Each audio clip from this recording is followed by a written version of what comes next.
La patrulla militar, involucrada en la muerte de 22 civiles en Tlatlaya, contaba con instrucciones muy precisas. Las tropas deberán operar en la noche en forma masiva y en el día reducir la actividad a fin de abatir delincuentes en horas de oscuridad. Este mandato del estamento militar que dirigía la patrulla pertenece a un documento del sumario abierto por la justicia castrense que investiga la masacre y que de momento se ha saldado con la detención de solamente 8 militares. Esta nueva pieza en el oscuro puzzle de lo ocurrido la madrugada del 30 de junio del año pasado al sur del Estado de México refuerza la tesis de la ejecución sumaria. El documento ha sido revelado este jueves por la organización civil Centro PRODE, aprovechando el primer aniversario del suceso. PRODE son los abogados de una de las 3 únicas supervivientes y cuya declaración como testigo causó un vuelco en la investigación oficial, tanto por la vía civil como por la militar, enrocada durante los primeros meses en una endeble versión exculpatoria que apuntaba a un imprevisto enfrentamiento contra un grupo de narcotraficantes.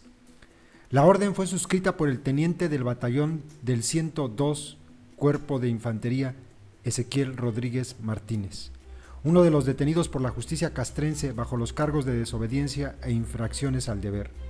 El informe presentado por el Centro PRODE, respaldado por el puñado de organizaciones de derechos humanos, entre ellas Amnistía Internacional y Artículo 19, que siguen el caso, aboga por ampliar el foco de la investigación. Solicita que toda la cadena de mando, hasta lo más alto del escalafón militar, se siente en el banquillo. En el cuerpo de la orden se reiteran las operaciones y el modo en que han de llevarse a cabo, refiriéndose específicamente a que son órdenes del alto mando, es decir, del secretario de la Defensa Nacional. Las asociaciones exigen además que la nueva investigación recaiga por completo en tribunales civiles, ya que según la jurisdicción internacional, al tratarse de un caso de violaciones de derechos humanos, el caso excede la competencia de la justicia militar.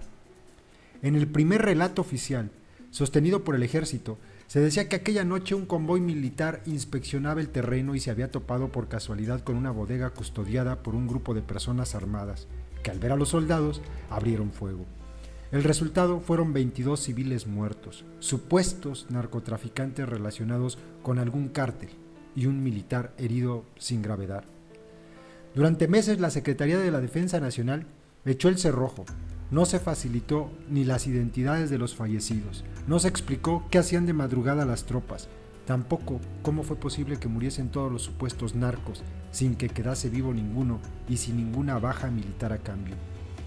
El relato de esta testigo presencial hizo saltar las costuras de la versión oficial. La madre de una adolescente muerta aquella noche presente durante el acto de presentación del informe PRODE, aseguró que los soldados lograron capturar a sus oponentes y que luego, tras interrogarlos, los mataron a sangre fría, uno por uno. La presión internacional, como tantas otras veces, fue determinante para abrir un poco más el foco de luz en México. Solo tras una taimada reprimenda del Departamento de Estado estadounidense, el propio Enrique Peña Nieto ordenó que las pesquisas pasasen a la vía civil, a manos de la Procuraduría General de la República, un organismo que, por cierto, tiene bajo su control. Una vez que se abrió este férreo candado de la Secretaría de la Defensa Nacional, llegaron las primeras detenciones de soldados y la intervención de la Comisión Nacional de Derechos Humanos. Su dictamen extendió aún más los límites de la investigación. La versión de la Comisión Nacional de Derechos Humanos es que 8 militares mataron a sangre fría a 15 civiles, entre ellos 2 adolescentes, que ya se habían rendido tras un enfrentamiento armado en el que habían muerto otras 7 personas. Una vez asesinados, según la comisión, los militares manipularon la escena del crimen para hacer creer que todos habían caído durante un cruce de disparos. La exigencia de las asociaciones civiles de que la investigación de la PGR se ensanchara y que el caso cayera de lleno en un tribunal civil cuenta también con el respaldo del Alto Comisionado para los Derechos Humanos de Naciones Unidas, Christoph Heinz, que ha pronunciado varias veces la necesidad de extremar la atención sobre los supuestos casos de ejecuciones extralegales, arbitrarias y sumarias en México, volvió esta semana a incidir en su petición de justicia por el caso de Tlatlaya. Desde Estados Unidos volvió a llegar también este mismo jueves otro recado. Un grupo de 80 congresistas estadounidenses remitieron una carta al secretario de Estado John Kerry para expresarle su preocupación por las violaciones de derechos humanos en México e insistieron en que se trata de un patrón amplio, más allá de los casos de Ayotzinapa y Tlatlaya. La polémica sobre violaciones de derechos humanos a manos del ejército se disparó durante la legislatura de Felipe Calderón, que decidió sacar a los militares a la calle para combatir al crimen organizado. Enrique Peña Nieto, dando continuidad a esta medida, puede asegurarse un saldo en las calles de miles de muertos, con entre 35,000 y 45,000 soldados que patrullan el espacio público e intervienen en contra de la delincuencia organizada. Las palabras exactas de lo que consta en este expediente, es decir, son documentos oficiales, se las repito. En la disposición marcada con el número 8, la que mayor preocupación generó al Centro de Derechos Humanos, se dice lo siguiente, es una orden directa.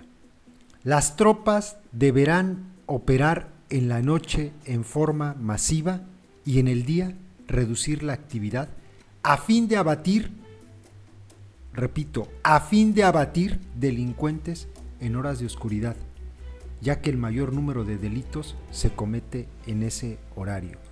No dice detener, no dice presentar ante un juez, no dice llevar al Ministerio Público, no.